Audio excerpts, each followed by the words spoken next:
Welcome to Biography with Plutarch, where we delve into the lives of extraordinary individuals, seeking to understand the complexities of human character and the forces that shape it.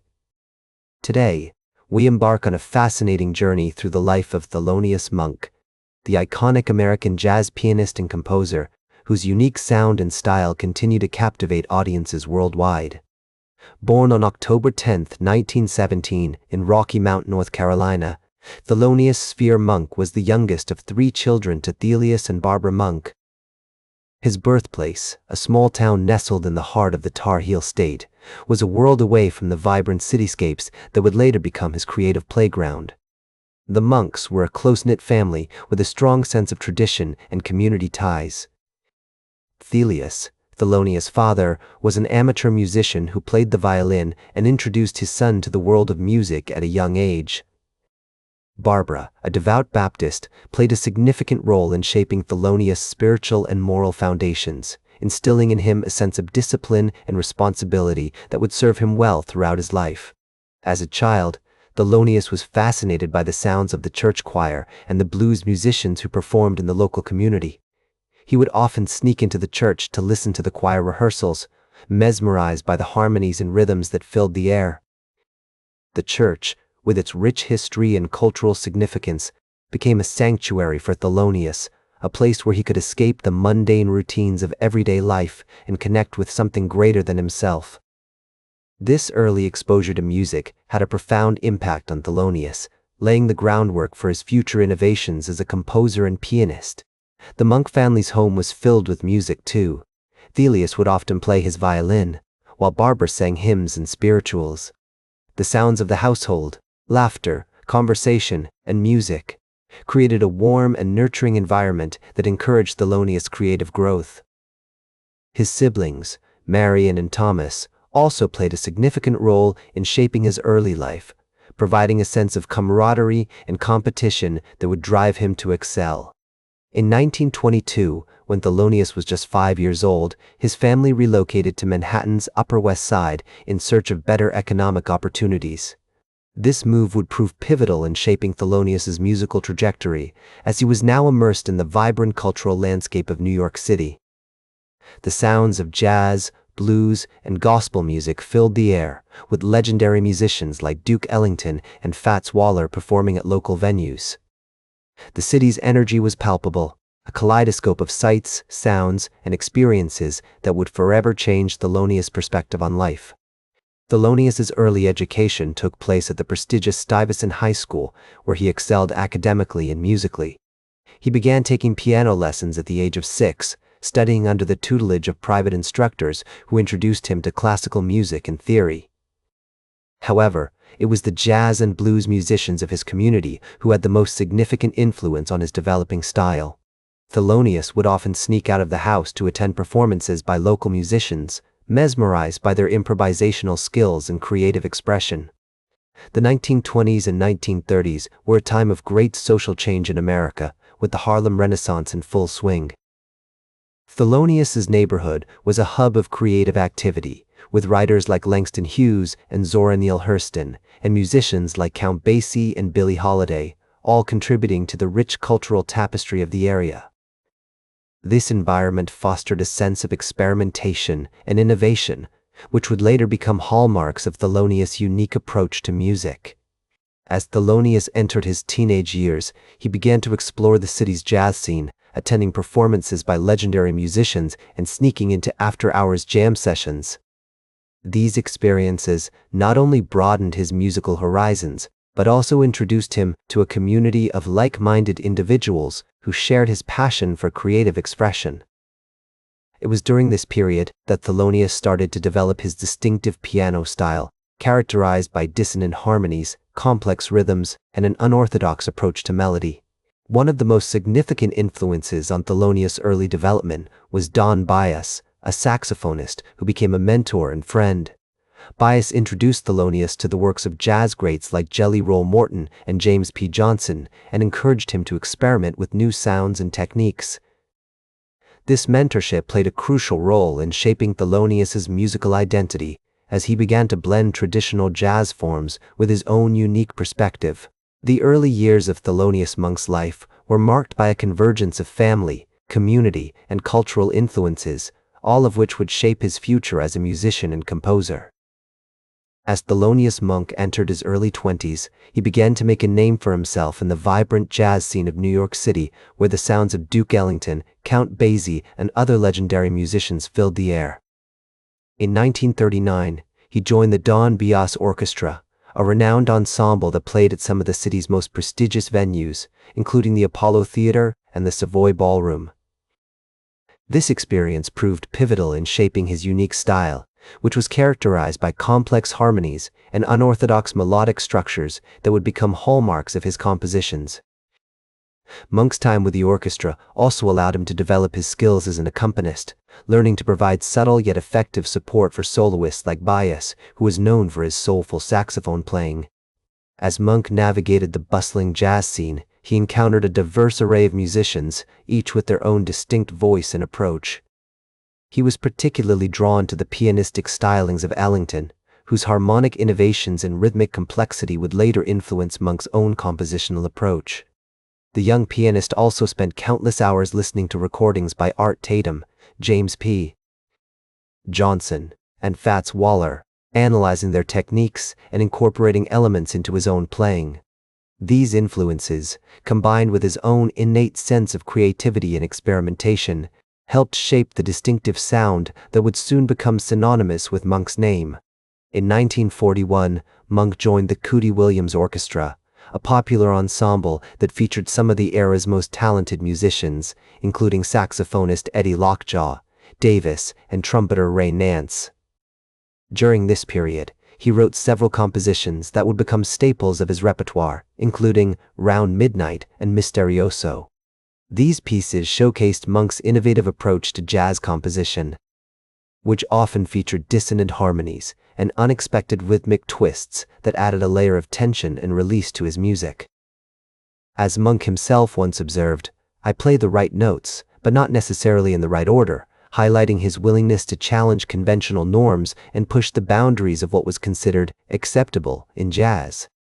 One of the most significant events of this period was Monk's meeting with Charlie Parker and Dizzy Gillespie, two musicians who would become central figures in the development of bebop. The three men often jammed together at Minton's Playhouse, a legendary jazz club in Harlem that served as an incubator for the new movement. These sessions had a profound impact on Monk's development as a musician, as he was forced to adapt his unique style to the fast-paced and intricate demands of bebop.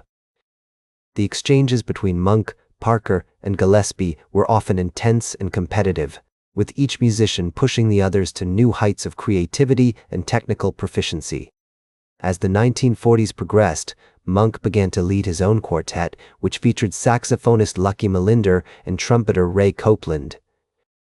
This group allowed Monk to showcase his compositions and develop his skills as a band leader, learning to balance the needs of his musicians with his own artistic vision. However, it was not until the late 1940s, when he formed a quartet with saxophonist Johnny Griffin and drummer Roy Haynes, that Monk's music began to gain widespread recognition. This ensemble, which would become one of the most influential in jazz history, featured a unique blend of veteran musicians and young Turks, all united by their commitment to Monk's innovative vision. The year 1947 marked a major turning point in Monk's career, as he recorded his first album as a leader for Blue Note Records.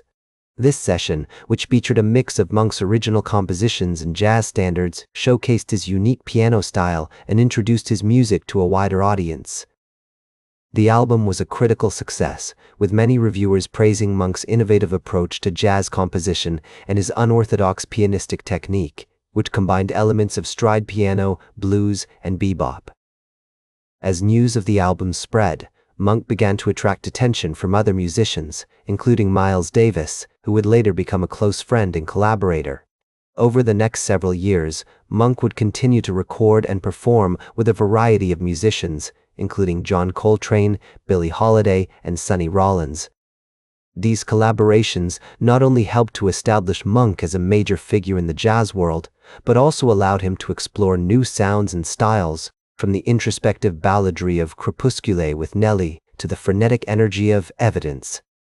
As his reputation grew, so did the demand for his music.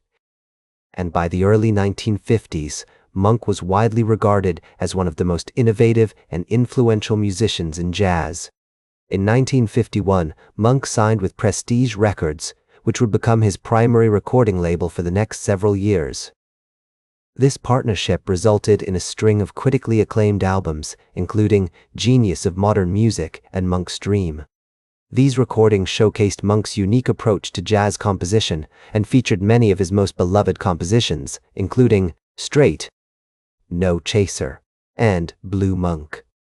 The albums were often recorded in a single take, with Monk's quartet playing live in the studio, which added a sense of spontaneity and urgency to the music. As the 1950s progressed, Monk continued to push the boundaries of jazz, experimenting with new forms, harmonies, and textures. He became increasingly interested in the possibilities of orchestration, often incorporating unusual instruments, such as the celesta or the glockenspiel, into his compositions. This expansion of his sonic palette allowed him to create music that was both more complex and more accessible, appealing to a wider audience while still maintaining the innovative spirit that had always defined his art. As the 1950s gave way to the 1960s, Thelonious Monk's music underwent a profound transformation, like a masterpiece unfolding its petals to reveal new dimensions of beauty and complexity. His unique artistic vision continued to evolve, incorporating novel textures and forms that expanded his sonic palette. The sounds of orchestras and big bands began to intrigue him, and he started writing for these larger ensembles, creating music that was both more intricate and more accessible.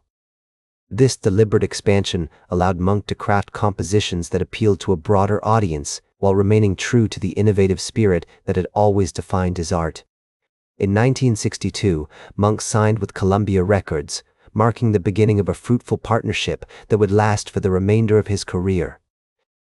This alliance resulted in a string of critically acclaimed albums, including Monk's Dream and Underground, which showcased Monk's distinctive approach to jazz composition. These recordings featured many of his most beloved compositions, such as Straight, No Chaser, and Blue Monk, which have become an integral part of the jazz canon. The albums were often recorded in a single take, with Monk's quartet playing live in the studio, infusing the music with a sense of spontaneity and urgency that continues to captivate listeners. As the 1960s progressed, Monk's reputation as a master musician grew, earning him recognition from critics, musicians, and audiences alike. He was awarded numerous grants and fellowships, including a prestigious Guggenheim Fellowship in 1967, which provided him with the financial support and creative freedom to focus on his composition. This period of intense productivity resulted in some of Monk's most innovative and enduring works, cementing his status as one of the leading figures in the jazz world. The accolades and recognition that Monk received during this period were not limited to his music alone. His unique personality, style, and philosophy also made him a fascinating figure, drawing people from all walks of life into his orbit. As pianist and composer Randy Weston observed, Monk's music is like a mirror. It reflects the beauty and complexity of life itself. This observation speaks not only to Monk's art, but also to his approach to life, which was marked by a profound curiosity, a willingness to experiment, and an unwavering commitment to his vision. In the 1970s, Monk's health began to decline, and he became increasingly reclusive, withdrawing from the public eye and surrounding himself with a smaller circle of friends and collaborators. Despite these challenges, he continued to compose and perform, often with the assistance of his longtime friend and collaborator, Charlie Rouse. In 1971, Monk performed at the Lincoln Center in New York City, a concert that would be released as the album Live at the Lincoln Center. This recording showcased Monk's unique piano style, which combined elements of stride piano, blues, and bebop, and featured many of his most beloved compositions. The years leading up to Monk's passing were marked by a sense of nostalgia and reflection, as he looked back on a life filled with creativity, innovation, and perseverance. Thelonious Monk passed away on February 17, 1982, at the age of 64.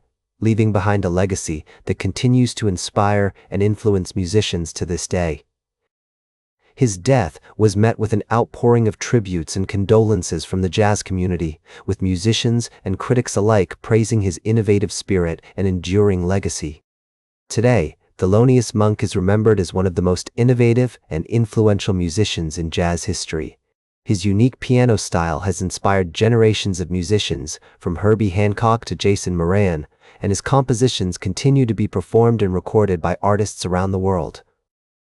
The complex harmonies and melodies that characterize his music have become an integral part of the jazz language, influencing not only jazz but also classical, rock, and pop music. Monk's legacy extends far beyond his music, however. He was a true original, a master of innovation and experimentation who pushed the boundaries of what was possible in jazz. His philosophy of finding one's own way, of cultivating a unique sound and style, has inspired countless musicians and artists.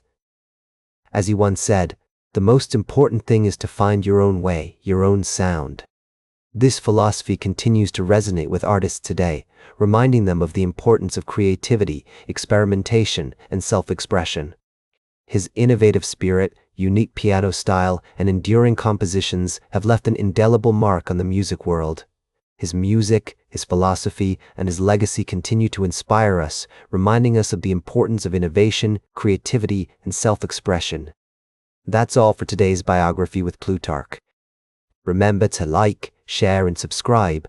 And until next time, remember that understanding the lives of remarkable individuals helps us better understand ourselves.